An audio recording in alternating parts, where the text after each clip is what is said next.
한 남자의 망상이 700조 원을 불태우고 있습니다. 수십만 명이 죽어가는데도 멈추지 않는 전쟁. 유럽 한복판에서 벌어지는 21세기 최악의 참극이죠.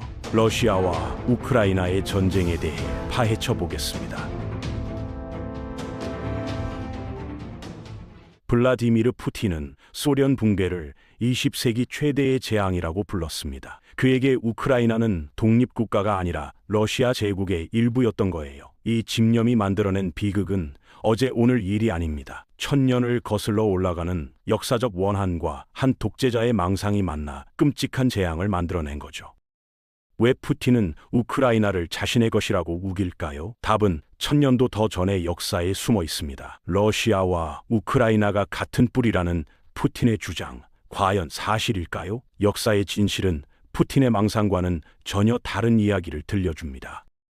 동유럽에 하나의 강력한 왕국이 탄생했던 시절이 있었어요. 9세기 말의 일입니다. 이름은 키이우 루스. 지금의 우크라이나 수도 키이우를 중심으로 세워진 이 나라는 10세기에 기독교를 받아들이면서 동유럽 최강국으로 성장했죠. 여기까지는 러시아와 우크라이나 모두 인정하는 공통의 역사입니다. 문제는 그 다음이에요. 러시아는 자신만이 키이우 루스의 진짜 후계자라고 주장하며 우크라이나의 독립적 정체성 자체를 부정하거든요. 하지만 역사는 푸틴의 주장과는 정반대로 흘러갔습니다. 결정적 분기점이 있었어요. 13세기 초 동쪽에서 몽골 제국이 밀려왔을 때였죠. 이때부터 두 지역의 운명이 완전히 갈라지기 시작했습니다. 러시아는 몽골의 지배를 받으며 중앙 집권적이고 전제적인 국가 체제를 발전시켰어요. 차르가 절대 권력을 휘두르는 시스템이었죠. 반면 우크라이나는 폴란드와 리투아니아의 영향권에 들어가면서 서유럽 문화와 제도를 받아들였습니다. 같은 뿌리에서 나왔지만 완전히 다른 나무로 자란 겁니다.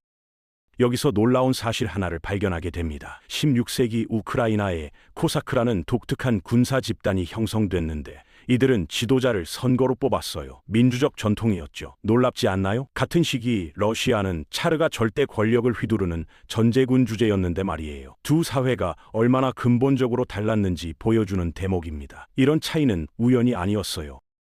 수백 년간 서로 다른 문화권에서 발전하며 완전히 다른 정치 문화를 만들어낸 겁니다.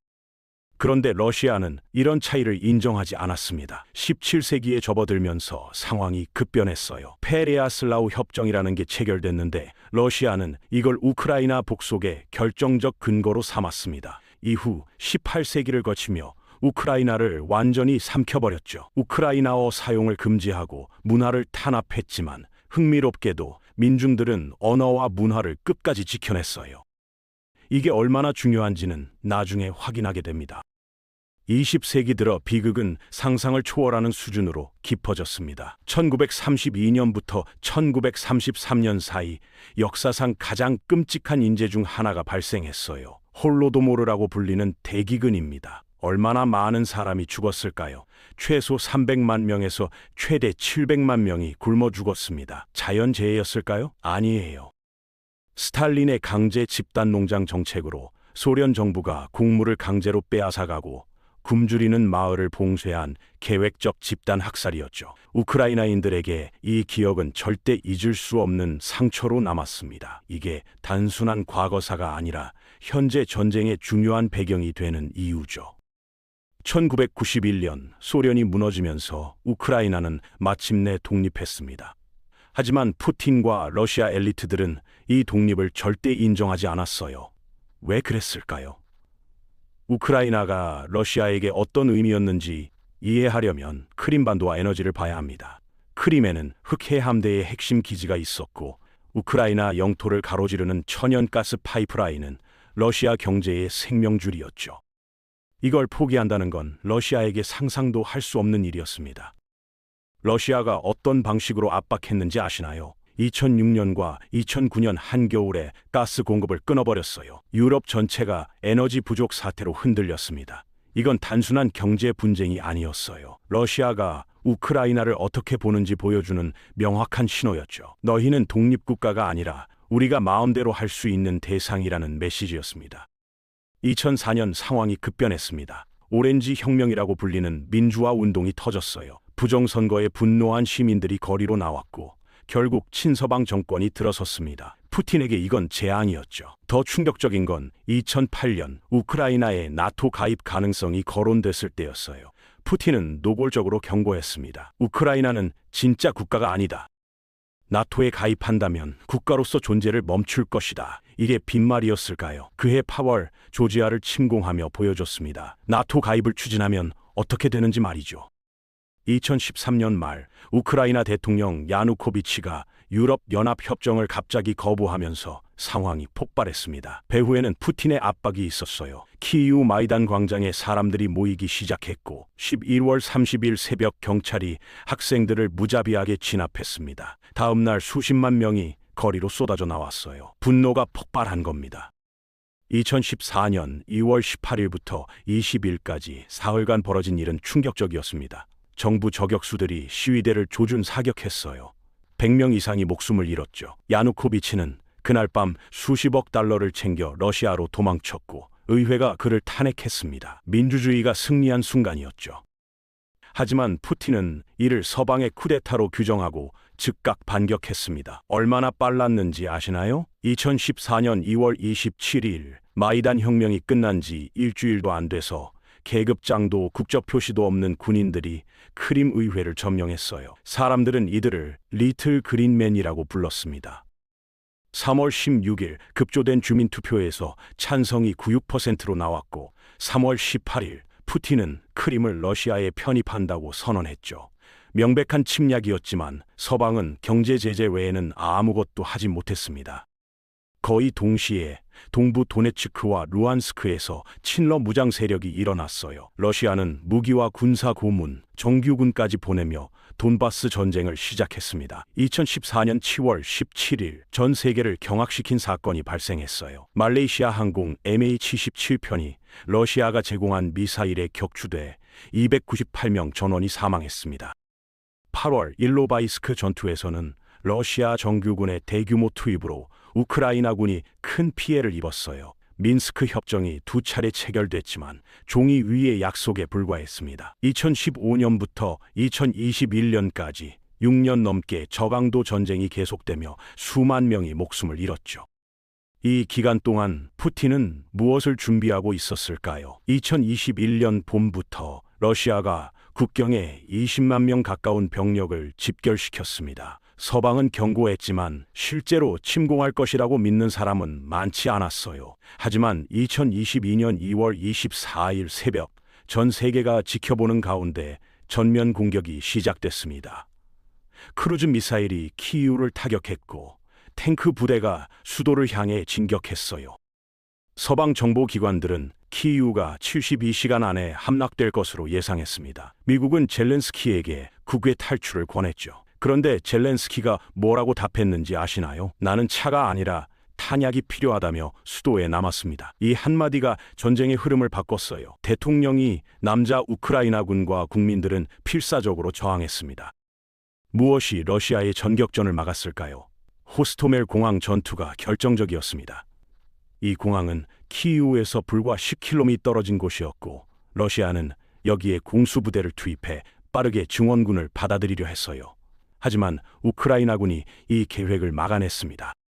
3월 초 러시아 탱크가 부차까지 진격했지만 보급선이 끊기며 64km 군용 차량 행렬이 정체됐고 4월 초 철수한 부차에서 민간인 시신 수백 구가 발견되며 국제 여론이 들끓었어요. 결국 러시아는 키이우 공략을 포기하고 동부와 남부로 전선을 재편했습니다. 전쟁은 포격전 중심의 소모전으로 바뀌었죠.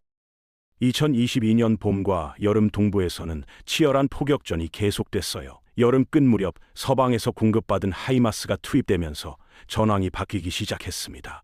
9월 초 우크라이나가 하르키우주 반격을 시작해 일주일 만에 6,000제곱킬로미터 이상을 되찾았고 11월에는 남부 헤르손에서도 러시아가 철수했어요. 하지만 2022년 가을부터 러시아는 새로운 전술을 사용했습니다. 에너지 시설에 대한 미사일 공격이었어요. 발전소와 변전소를 계속 타격해 한겨울 수백만 명이 전기와 난방 없이 지내야 했습니다. 푸틴은 9월 부분 동원령을 선포해 30만 명을 징집했고 도네츠크, 루한스크, 자포리자, 헤르손 4개 주를 러시아 영토로 병합한다고 선언했죠. 2023년 들어 전선은 거의 고착됐습니다. 러시아는 바흐무트를 점령하기 위해 수개월간 수만 명을 투입했고 5월에야 점령했지만 전략적 가치는 거의 없었어요. 여름 우크라이나가 대규모 반격을 시도했지만 러시아가 구축한 방어선이 너무 견고해서 돌파에 실패했습니다. 2024년 2월 러시아는 아우디이우카를 점령했습니다. 이 도시는 우크라이나의 오랜 거점이었고 도네츠크의 관문으로 불렸어요. 러시아는 승리를 자축했지만 실제로는 피로스의 승리였죠. 포브스 기자 데이비드 X에 따르면 러시아는 16,000명의 전사자와 수만 명의 부상자를 냈고 약 700대의 차량을 잃은 후에야 폐허가 된 도시를 점령했습니다. 왜 이렇게 큰 대가를 치렀을까요? 미국 의회의 정치적 교착으로 우크라이나의 탄약 부족이 심각해졌기 때문이에요. 총알이 없으니 철수할 수밖에 없었던 겁니다. 그런데 2024년 8월 6일 누구도 예상하지 못한 일이 벌어졌습니다. 우크라이나군이 러시아 본토 쿠르스크주를 급습한 거예요. 최소 1,000명의 병력이 전차와 장갑차의 지원을 받아 국경을 넘었고 첫 주가 끝날 무렵 우크라이나는 1,000제곱킬로미터의 러시아 영토를 점령했다고 발표했습니다. 러시아 당국도 28개의 정착지가 점령됐다고 인정했어요. 2022년 침공 이후 우크라이나 정규군이 주도한 최초의 러시아 본토 공격이었죠. 전 세계가 놀랐습니다. 우크라이나의 목표는 무엇이었을까요? 러시아군에 피해를 입히고 병력을 포획하며 포병대를 더 먼 거리로 밀어내고 보급선을 방해하며 다른 전선의 러시아 군대를 분산시키는 거였어요. 또한 러시아 정부에 압박을 가해 공정한 평화 협상으로 이끌려는 것도 목표였습니다. 하지만 상황이 푸틴에게 유리하게 바뀌는 결정적 순간이 왔어요. 10월부터 상황이 완전히 반전됐습니다. 전 세계가 충격에 빠진 이유는 예상치 못한 지원군이 등장했기 때문이에요. 바로 북한군이었죠. 2024년 11월 조선인민군이 러시아군을 돕기 위해 파병됐고 1만 명 이상의 북한군이 쿠르스크 전선에 투입됐습니다. 북한군은 러시아 군복을 입고 러시아어 명령을 받으며 싸웠어요. 21세기에 북한군이 유럽 땅에서 전투를 벌인다는 게 믿어지나요? 국제사회는 경악했지만 러시아와 북한은 정상적인 군사협력이라고 주장했습니다. 북한군의 투입으로 전세가 급격히 기울었습니다. 12월 말 러시아군은 우크라이나가 점령한 영토의 절반을 되찾았고 전략가들은 쿠르스크 공세가 우크라이나에게 치명적인 전략적 패배라고 분석하기 시작했어요. 2025년 3월 11일 러시아군의 맹공에 우크라이나군은 대부분의 전략적 핵심 지역에서 철수했고 3월 12일 러시아군은 쿠르스크주에서 우크라이나가 점령한 마을들 중 가장 큰 마을인 수자를 탈환했습니다. 한편 동부 전선에서는 러시아의 진격이 멈추지 않았습니다. 2024년 9월 말 부훌레다르시가 함락됐고 10월 1일 러시아가 점령한 후 이 도시는 광대한 폐허로 묘사됐어요. 전쟁 전 인구가 14,000명이었던 도시가 완전히 사라진 겁니다. 한때 사람들이 일상을 살던 곳이 지금은 잿더미만 남았어요. 12월 말에는 쿠라호베시를 점령하고 2025년 1월에는 인근 쿠라호베 발전소를 점령했습니다. 우크라이나군의 상황은 점점 악화됐어요. 얼마나 심각했는지 아시나요? 2024년 10월 30일 우크라이나 소장 드미트로 마르첸코는 탄약 공급 감소, 병력 모집 문제, 열악한 지휘로 인해 우리 전선이 무너졌다고 공개적으로 말했습니다. 현역 장군이 이런 말을 한다는 건 상황이 얼마나 절박한지 보여주는 거예요. 그는 젤렌스키의 승리 계획이 서방 지원에 너무 많이 의존하고 있다고 비판했죠. 더 충격적인 건 탈영 문제였습니다. 우크라이나 검찰총장실에 따르면 2024년 11월 말까지 탈영으로 인한 범죄 사건이 10만 건 이상 시작됐어요. 10만 건입니다. 전쟁 피로와 끝없는 징집, 높은 사상률이 군 사기를 무너뜨린 겁니다. 병사들은 언제 죽을지 모르는 공포 속에서 싸우고 있었고 가족들은 아들과 남편이 돌아오지 않을까봐 매일 두려움에 떨었죠. 이 전쟁에서 새로운 무기가 등장했습니다. 드론이에요. 양측 모두 값싼 FPV 드론을 대량으로 사용하며 탱크, 장갑차, 참호를 공격했습니다. 하루에 수백 대의 드론이 날아다니며 표적을 찾았고 병사들은 드론의 윙윙거리는 소리만 들어도 공포에 떨었어요. 어디서 날아올지 언제 폭발할지 알 수 없으니까요. 드론은 미래전의 양상을 보여주는 동시에 양국이 재래식 무기 부족을 극복하기 위한 값싼 대체제로 사용됐습니다. 우크라이나는 러시아 본토 깊숙한 곳까지 드론을 날려 석유 저장소, 군사기지, 심지어 크레물린까지 공격했어요. 전쟁의 양상이 완전히 바뀐 겁니다. 피해 규모를 들으면 숨이 막힙니다. 2024년 말 기준 직접 피해만 1,760억 달러, 약 235조 원이고 향후 완전 복구에는 5,240억 달러, 우리 돈 700조 원이 필요해요. 이게 얼마나 큰 돈인지 실감이 나시나요? 우크라이나 주택의 13%가 파괴됐고 다리 300개 이상, 철도 수천 킬로미터, 발전소와 공장들이 잿더미가 됐습니다. 마리우폴은 건물의 90% 이상이 파괴됐고 바흐무트는 사실상 지도에서 사라졌어요. 한때 번영했던 도시들이 이제는 폐허만 남았죠. 더 끔찍한 건 우크라이나가 세계에서 가장 많은 지뢰가 매설된 나라가 됐다는 겁니다. 완전 제거에는 30년에서 50년이 걸릴 수 있어요. 전쟁이 끝나도 땅속에 숨은 죽음은 수십 년간 사람들을 위협할 겁니다. 인명피해는 더욱 참혹합니다. 숫자로만 말하면 실감이 안 날 수 있어요. 유엔 인권 최고 대표 사무소는 2024년 12월 31일 기준 총 4838명의 민간인 사상자가 발생했다고 밝혔습니다. 민간인 사망자만 약 12,500명, 부상자가 약 28,400명이지만 실제 숫자는 훨씬 많을 거예요. 이들은 전쟁과 무관한 평범한 사람들이었습니다. 아침에 일어나 커피를 마시고 아이들을 학교에 보내고 직장에 가던 사람들이었죠. 가장 많은 사망자가 발생한 때는 개전 초기인 2022년 3월로 3,900명이 목숨을 잃었습니다. 군인 사상자는 정확한 파악이 어려워요. 양측 모두 실제 숫자를 공개하지 않으니까요. 우크라이나 국방부는 약 81만 4천 명의 러시아 군인이 사망하거나 부상했다고 주장하고 미국은 70만 명 이상으로 추정하고 있습니다. 우크라이나 측은 전사자 7만 명에서 10만 명, 러시아 측은 12만 명에서 21만 명으로 추정돼요. 양측 합쳐 최소 50만 명 이상이 죽거나 다쳤고 2022년 이후 30만 명 이상이 장애를 입었습니다. 50만 명이라는 숫자가 실감 나시나요? 한 도시의 인구가 사라진 겁니다. 난민 문제도 심각해요. 600만 명 이상이 유럽으로 피난 갔고 국내 실향민도 수백만 명에 달합니다. 학교 3,500개 이상, 병원 1,600개 이상이 공격받았어요. 아이들은 교육을 받지 못하고 아픈 사람들은 치료받을 곳이 없습니다. 우크라이나는 전쟁 첫 해 GDP의 30에서 35%를 잃었고 미국은 러시아의 경제적 손실이 2025년까지 약 1조 3천억 달러에 달할 것으로 추정해요. 양국 모두 피폐해진 겁니다.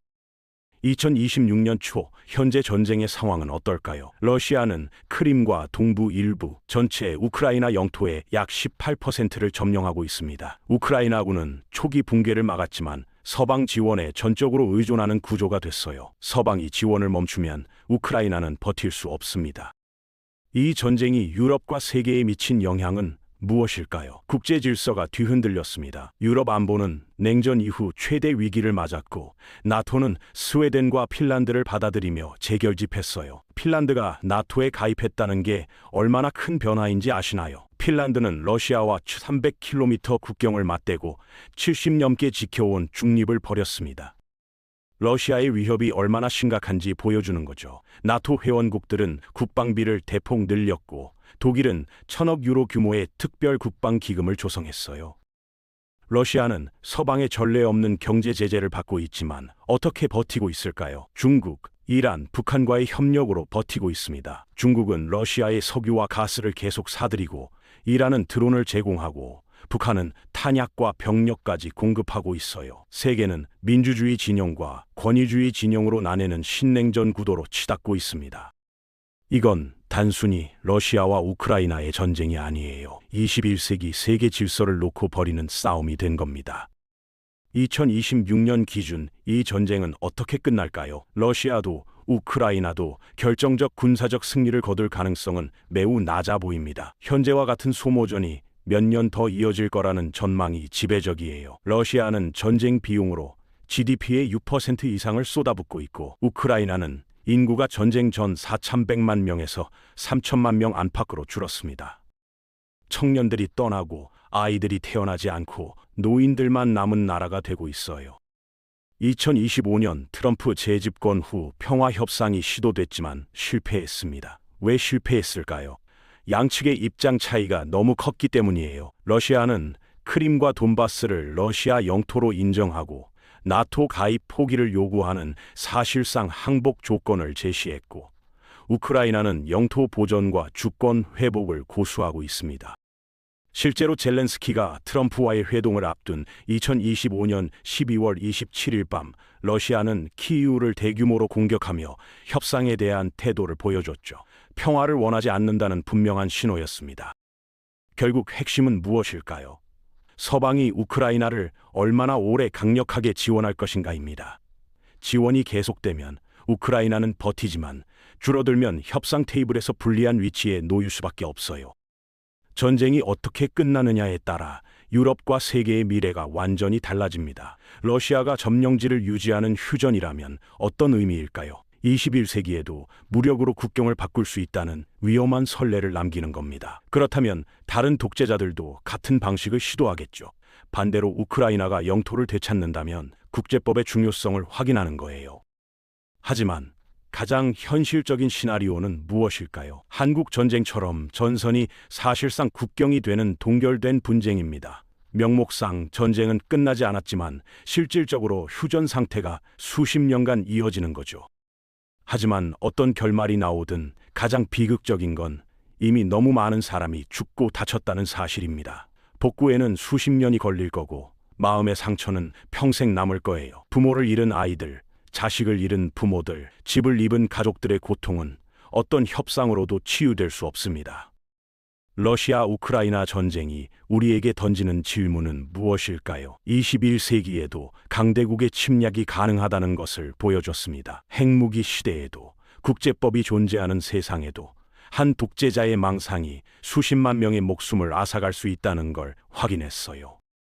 동시에 우크라이나 국민의 저항은 작은 나라도 자유를 위해 싸울 수 있고 국제연대가 작동할 수 있다는 희망도 보여줬습니다. 역사를 보면 제국의 야망은 항상 비극으로 끝났습니다. 하지만 그 과정에서 얼마나 많은 무고한 사람들이 희생될지가 진짜 문제예요. 우크라이나 전쟁은 여전히 끝나지 않았고 언제 어떻게 끝날지 아무도 확신하지 못합니다. 하지만 한 가지는 확실합니다. 이 전쟁의 결말이 21세기 세계 질서를 결정할 거라는 것 말이에요.